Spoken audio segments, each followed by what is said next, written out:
Diriwayatkan daripada Abi Ya'la Shaddad ibni Aus radhiyallahu anhu, daripada Rasulullah sallallahu alaihi wasallam katanya, kata Nabi, sesungguhnya Allah telah mewajibkan ihsan, yakni berbuat baik atas tiap-tiap sesuatu.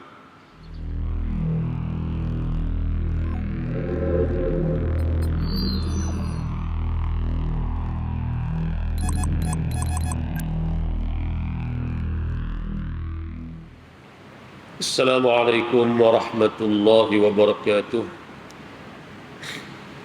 Bismillahirrahmanirrahim. Alhamdulillahi rabbil alamin.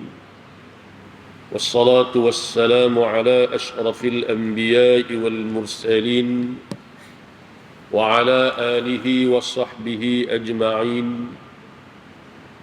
سبحانك لا علم لنا إلا ما علمتنا إنك أنت العليم الحكيم رب اشرح لي صدري ويسر لي أمري واحلل عقدة من لساني يفقه قولي اللهم أرنا الحق حقا وارزقنا اتباعه وأرنا الباطل باطلا وارزقنا اجتنابه أما بعد. Muslimin, muslimat, hadirin, hadirat, mudah-mudahan dirahmati Allah.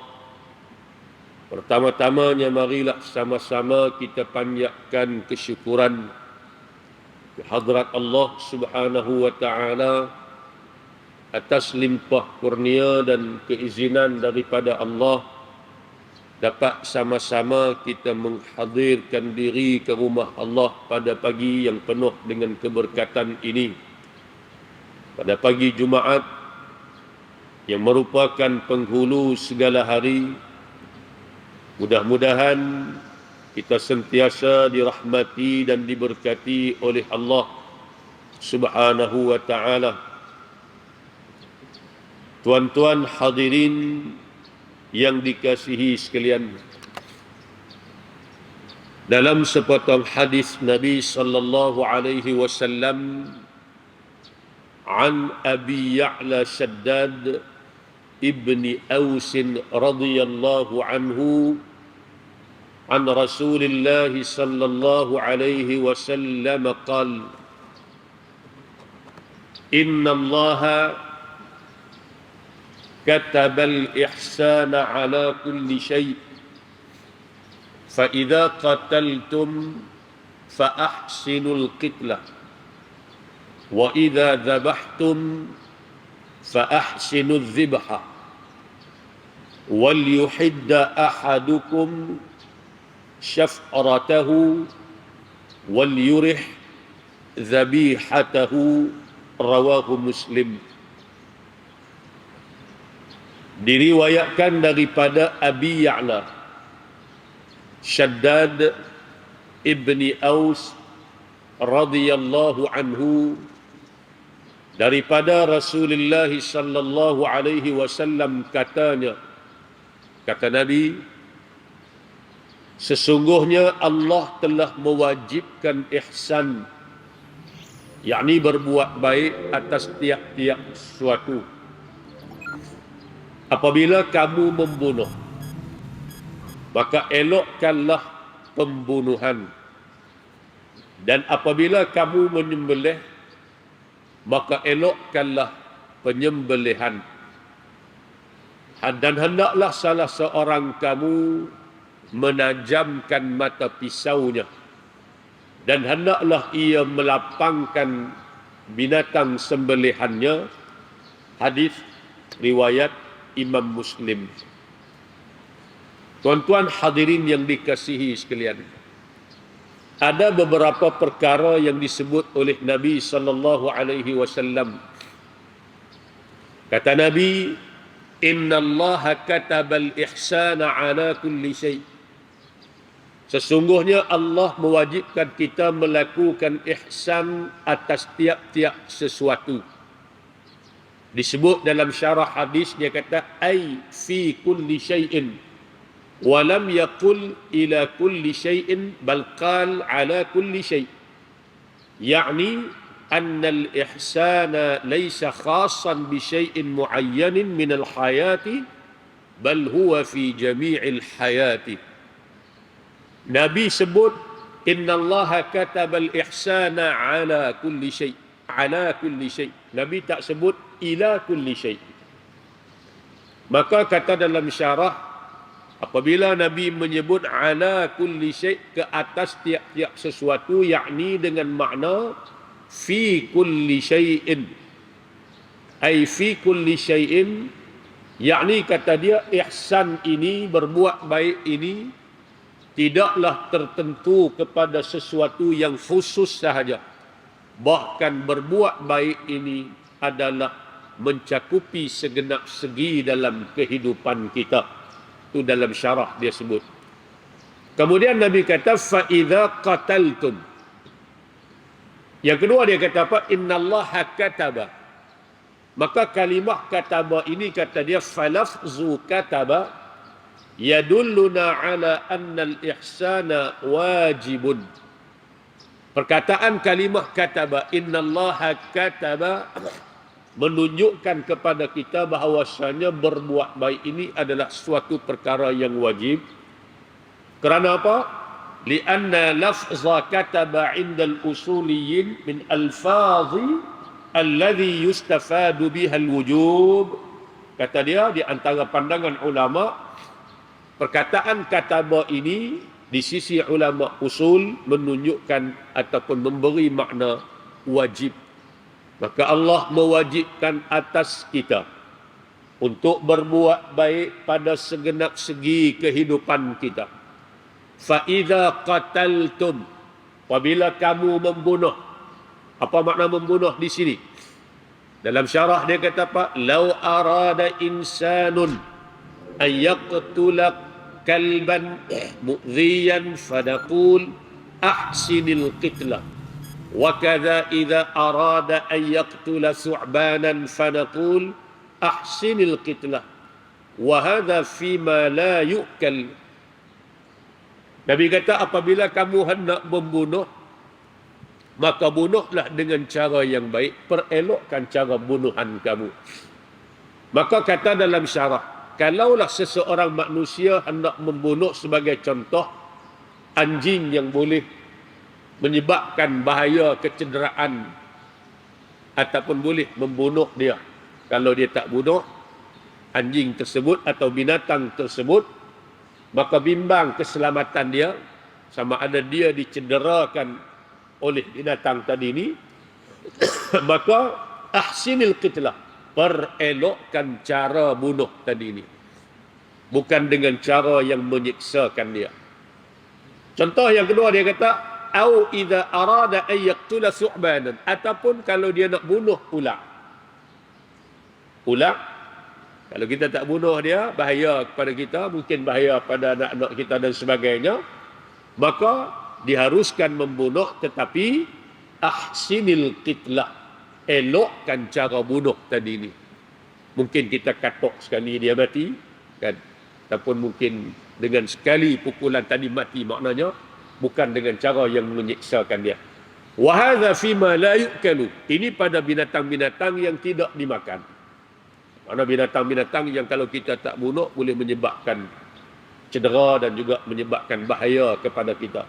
Maka Nabi suruh kita fa ahsinul qitlah, perelokkan cara bunuhan tadi ini.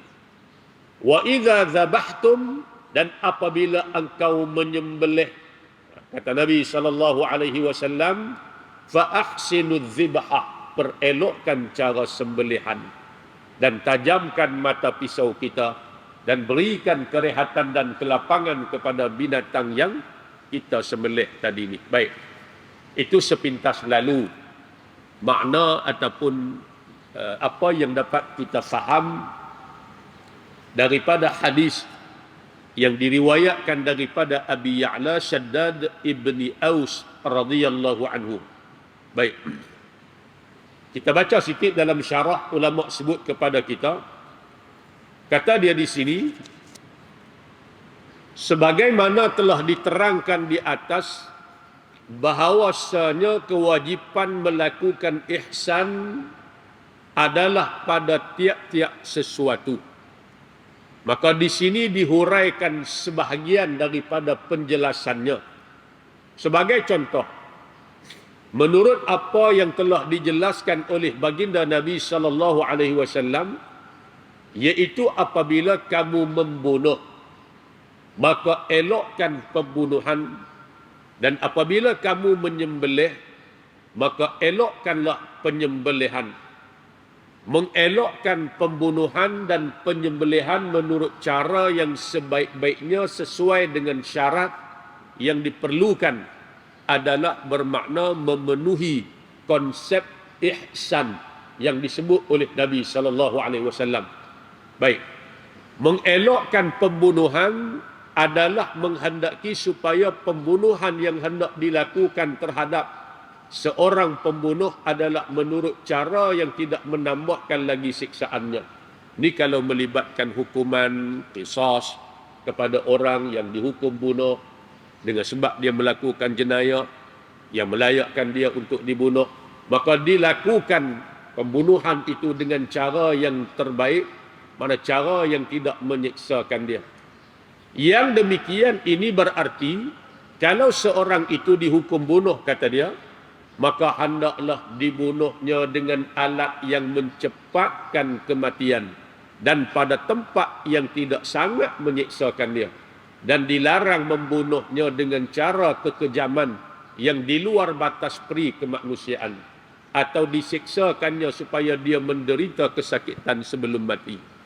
Macam mana Islam syarak, Islam suruh kepada kita, kan? Cara yang disuruh oleh Islam, cara yang terbaik. Tidak sebagaimana yang dibuat oleh Barat, kita tengok dengan kerusi elektrik dia, dengan racun, menyiksakan. Walaupun dia melakukan jenayah yang melayakkan dia untuk dibunuh oleh, maknanya dihukum bunuh sebagai balasan terhadap pembunuhan, ataupun mungkin kerana dia murtad, atau mungkin kerana sebab-sebab yang ada hak pada agama, maka pada ketika itu hukuman bunuh tadi dilakukan dengan cara yang terbaik supaya tidak menyiksakan dia dan mencepatkan kematian dia. Demikian sekali ihsan kepada dia, kan? Ihsan kepada dia. Tidak sebagaimana Barat lah, kononnya dakwaan mereka, cara mereka lah yang terbaik. Tak, sebenarnya cara yang dianjurkan oleh Islam itulah yang terbaik. Baik, ini di antara sifat yang terbaik yang disebut sebagai ihsan dalam agama kita. Menurut riwayat, bahawa Nabi sallallahu alaihi wasallam pernah satu ketika membenarkan pembunuhan dengan cara membakar satu ketika. Kemudian baginda melarang pula pembunuhan secara itu, sebagaimana yang disebut dalam Sahih Bukhari dari Abi Hurairah radhiyallahu anhu, katanya, telah diutuskan kami oleh Rasulullah sallallahu alaihi wasallam dalam satu rombongan, dan baginda bersabda, jika kamu mendapati dua orang lelaki dari suku Quraisy, maka hendaklah kamu bakar kedua-duanya dengan api. Ini pada awal dulu. Pernah Nabi sebut kepada Abu Hurairah riwayat hadis, kami diutuskan oleh baginda Nabi SAW dalam satu rombongan. Nabi kata, kalau hampa jumpa dua Quraisy, tak disebut siapa dia, maka hendaklah kamu bakar mereka. Bakar, bunuh dengan cara bakar. Kemudian sewaktu kami hendak keluar, bila kami nak keluar, Nabi bersabda pula, sesungguhnya aku telah memerintah kamu supaya kamu membakar kedua orang lelaki itu dengan api, padahal tiada boleh diazabkan dengan api itu kecuali Allah. Maka dinasahkan, dibatalkan perintah Nabi yang pada mulanya. Mula Nabi bagi dan Nabi suruh. Bila sahabat nak keluar api je, Nabi kata apa? Dulu tadi aku suruh kamu bakar. Maka tidak boleh kita menghukum makhluk ni, lebih lagi manusia, dengan hukuman bakar, kerana bakar api ini adalah hukuman hak Allah Subhanahu wa taala. Hanya Allah sahaja yang berhak untuk membakar orang-orang yang zalim, yang kafir dalam api neraka. Maka Nabi kata, sebab itu jika kamu mendapati keduanya, maka bunuhlah keduanya, bukan dengan cara membakar tadi ini. Lepas tu kita tuan-tuan, dengan api ni, maknanya itu azab yang dikhususkan oleh Allah Subhanahu Wa Taala untuk Allah. Mana Nabi kata apa? Tidak boleh mengazabkan sesuatu itu dengan api kecuali Allah Subhanahu Wa Taala. Itu kita tak boleh nak duk bakar binatang hidup dan sebagainya. Karena itu sudah tentulah akan menyiksakan dia dan tak ada sikit pun ihsan kepada binatang tadi ni. Maksud dari keterangan ini bahawa Nabi melarang pembunuhan dengan membakar. Kadang kita bakar, kan, bakar semut lah, bakar rengga lah, bakar tebuan lah. Jangan guna api. Jangan guna api. Sekalipun pada mulanya diperintahkan demikian. Pada awalnya Nabi suruh para sahabat tadi jumpa dua Quraisy ni bakar. Tapi Nabi tarik balik, mana Nabi batalkan hukum tadi setelah beberapa ketika tak dan sahabat baru nak keluar. Sekalipun pada mulanya diperintahkan demikian, tetapi dibatalkan kerana pembakaran untuk pembunuhan adalah siksaan. Siksa belum nak mati itu. Sebagaimana diterangkan dalam hadis ini, janganlah kamu menyiksa dengan azab Allah. Maka api ini hanya Allah sahaja yang berhak untuk mengazab mereka-mereka yang derhaka dan kafir kepada dia. Kita sama-sama manusia, jangan guna api.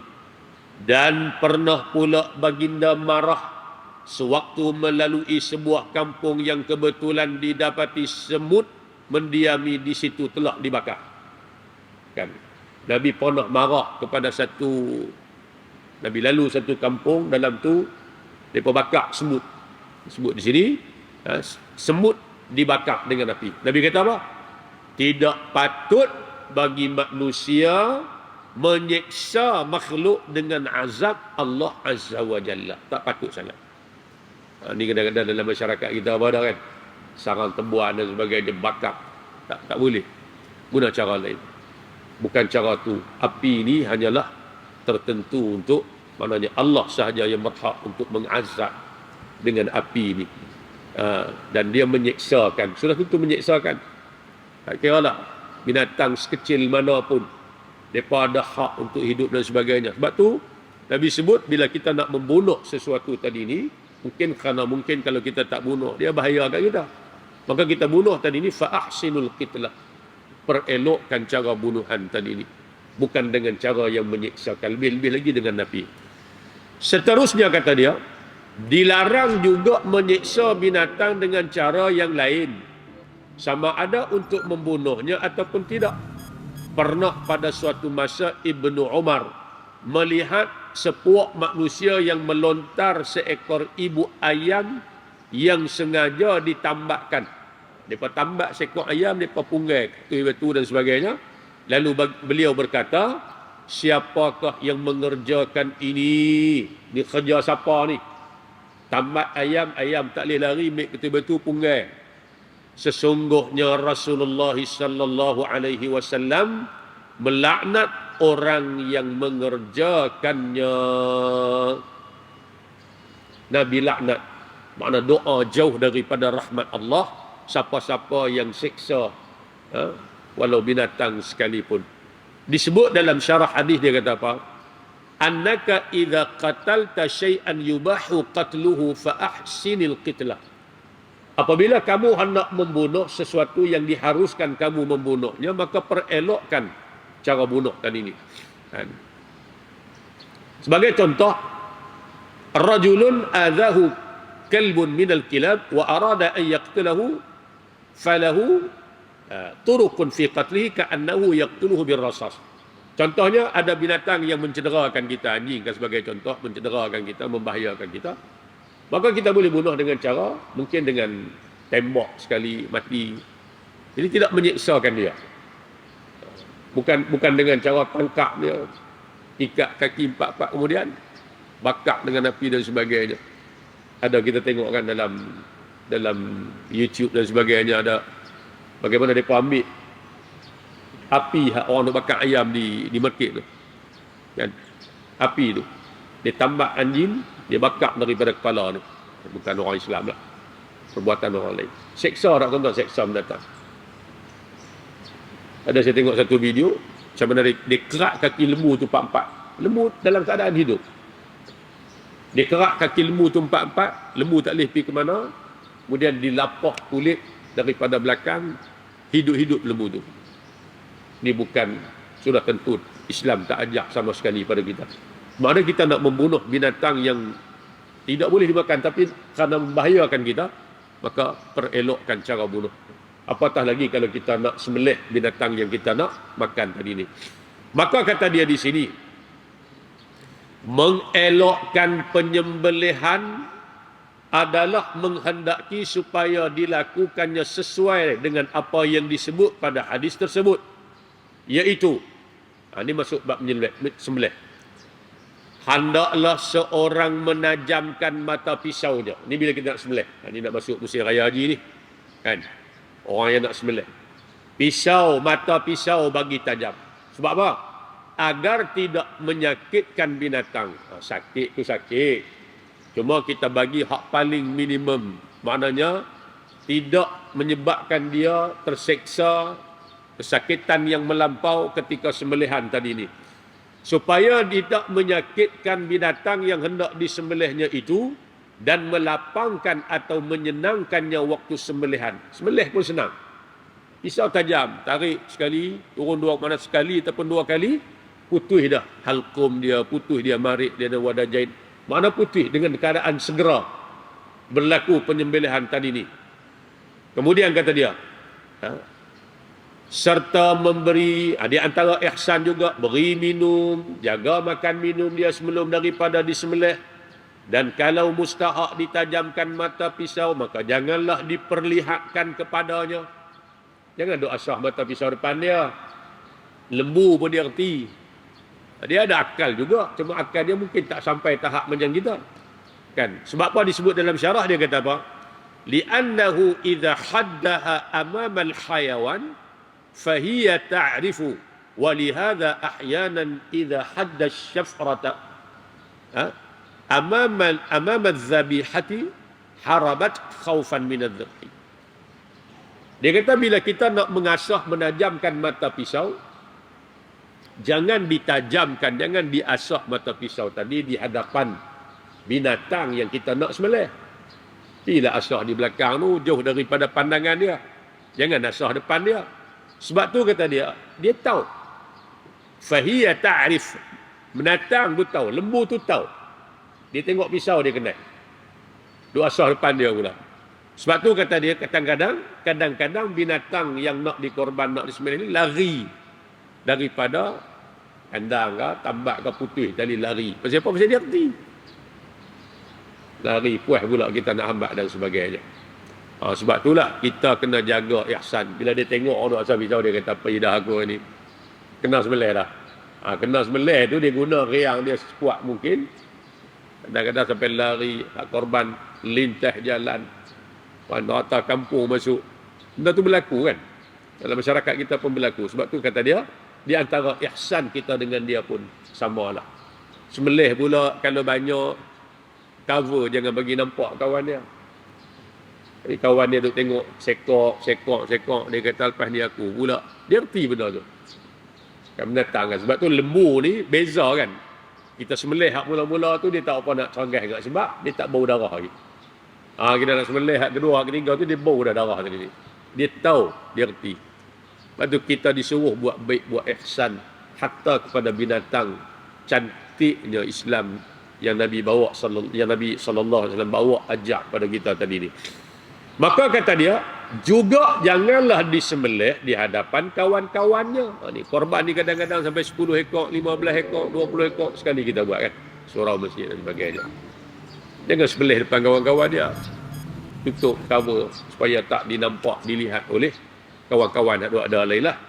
Serta janganlah pula disembelih binatang yang sedang bunting, kesian ke anak dia dan sebagainya, atau sedang menyusukan anak. Bukan tak boleh, boleh, tapi ihsan kita tadi ni. Kalau sembelih makan boleh, tapi maknanya ihsan tadi ni. Apatah lagi yang duk menyusu anak masih lagi duk terikat dengan dia. Dan kalau telah disembelih, maka janganlah segera dilapah dagingnya. Ada. Sembelih binatang tu, orang kata apa, duk masih lagi, duk ada nyawa lagi. Bagi tunggu sampai betul-betul mati, baru kita lapah. Ni kadang-kadang kita, kena, tak boleh tunggu dah. Kami ada tempat lain pula. Dalam keadaan binatang tu masih bernyawa, masih hidup, kita lapah dia. Itu di antara benda-benda ihsan yang patut kita buat kepada binatang. Tunggu sat, bagi dia betul-betul mati, barulah kita, baik, boleh, lapah dah. Buang kulit dan sebagainya. Biarlah dahulu sampai benar-benar matinya. Tunggu sat.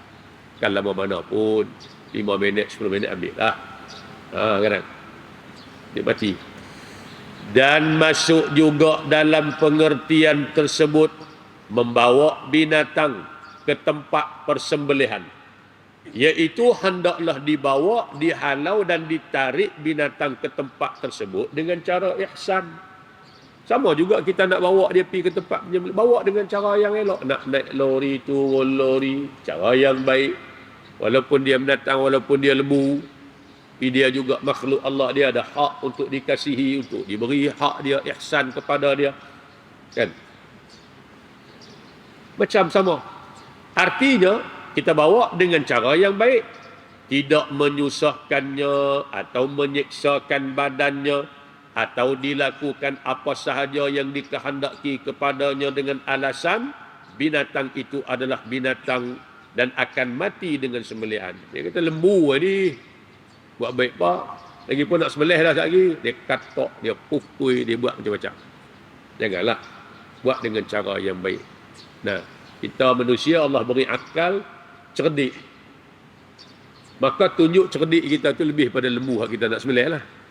Jangan kita ni akal manusia Allah beri cerdik boleh fikir, tapi kita lebih bodoh daripada binatang. Dengan sebab buat benda-benda yang menyiksakan dia. Sedangkan binatang pun kita tengok kasih, sayang sama-sama mereka. Reti. Ibu ayam ni jaga anak ayam, kita tengok macam mana, tak bagi rapat. Dia sembung kita. Kasihnya. Demikian juga binatang-binatang lain pun. Dia ada perasaan. Patut-patutnya kita, Allah beri akal, cerdik, mengaji, pandai apa semua, kita kena lebih cerdik daripada binatang lembu yang kita nak sembelih lah.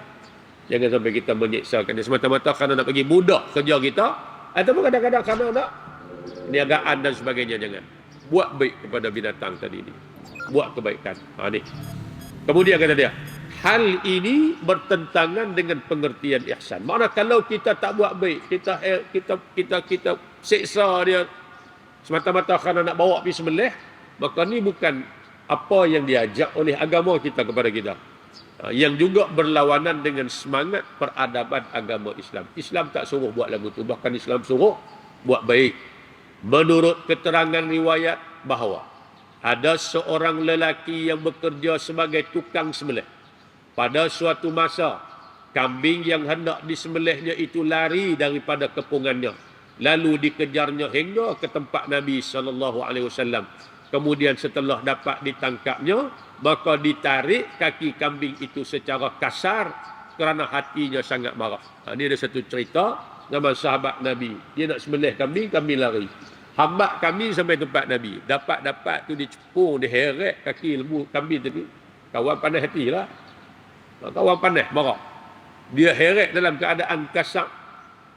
Maka kata dia, waktu itu kebetulan Nabi SAW melihat perbuatannya, lalu berkata kepadanya, sabarlah, menurut perintah Allah, tariklah dia dengan cara lemah lembut. Sabar, Nabi kata. Tarik elok-elok, lemah lembut dengan binatang walaupun kambing. Begitu sekali cantik. Ni yang kata rahmat Nabi ni. Wa ma arsalnaka illa rahmatan lil alamin. Dan tidak kami utuskan kamu wahai Muhammad melainkan perutusan kamu bawa rahmat sekalian alam. Kita manusia terima rahmat lebih-lebih lagi.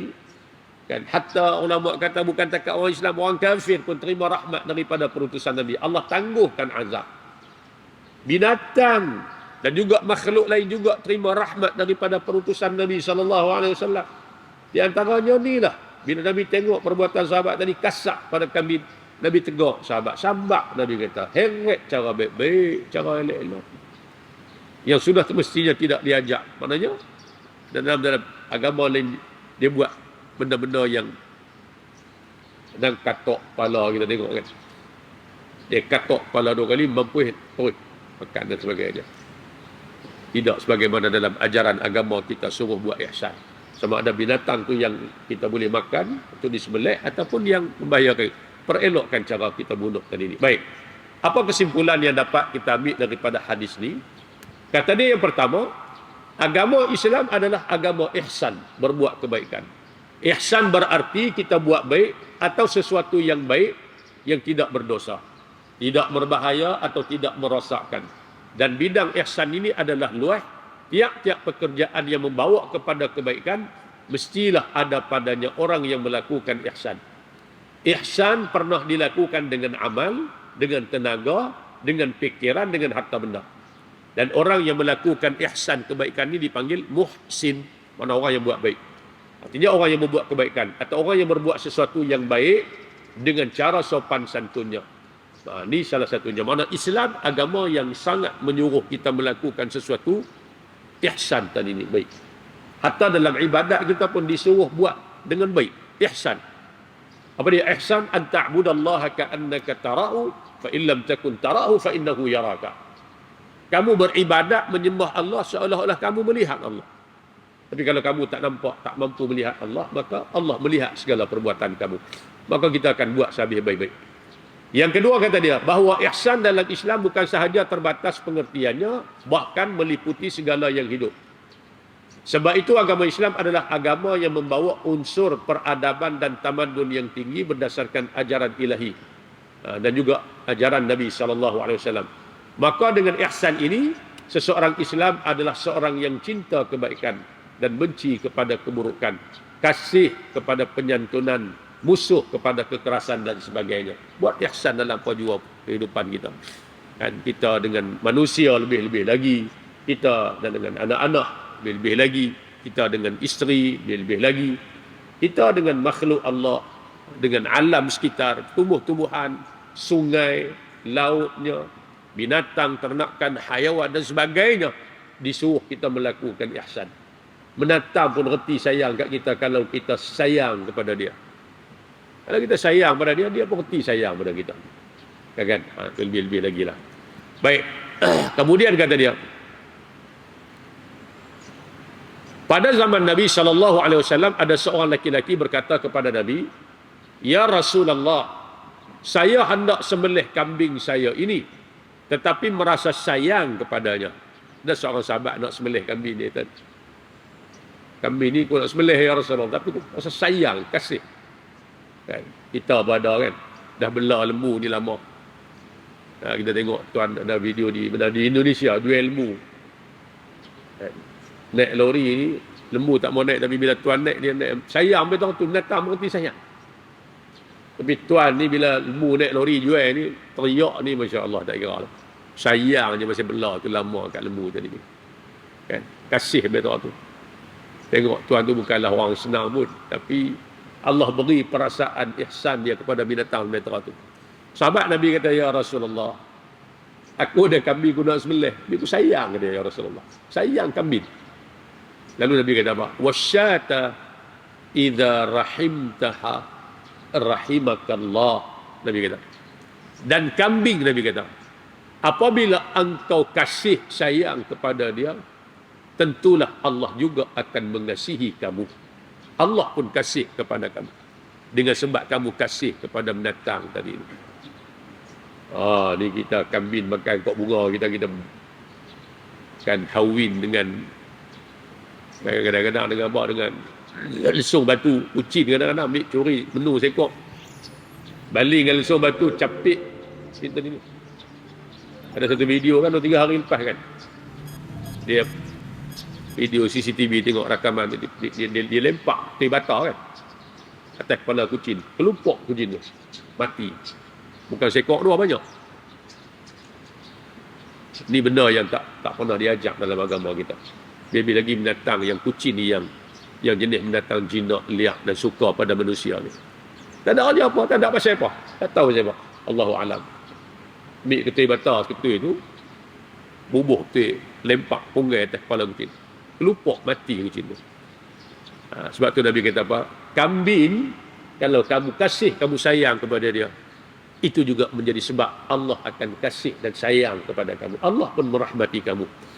Demikianlah betapa tingginya nilai perasaan ihsan yang meliputi pengertiannya kepada sekalian makhluk, manusia dan binatang, menurut sebagaimana yang diajarkan oleh Allah Subhanahu wa taala. Baik.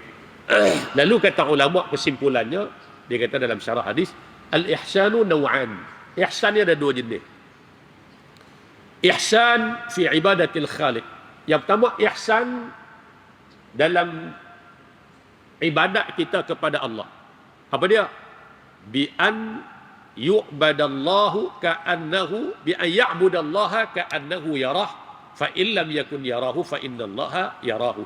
Wa huwa al-jaddu fil qiyami bi huquqillahi ta'ala. Baik.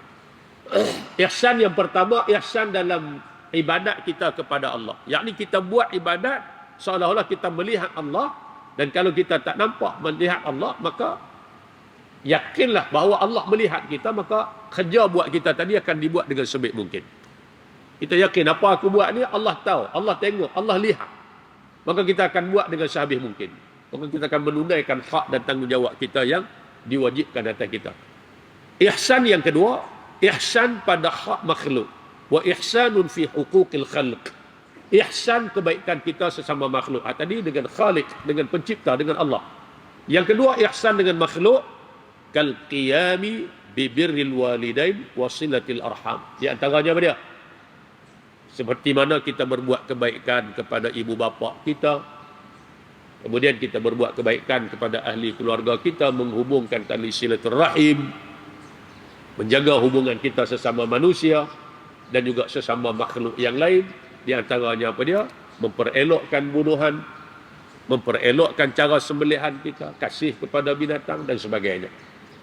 Jadi kata ulama, ihsan sama ada ihsan itu dengan pencipta al-khaliq atau ihsan itu dengan makhluk al-khalq, maka kedua-duanya adalah dituntut dalam agama kita.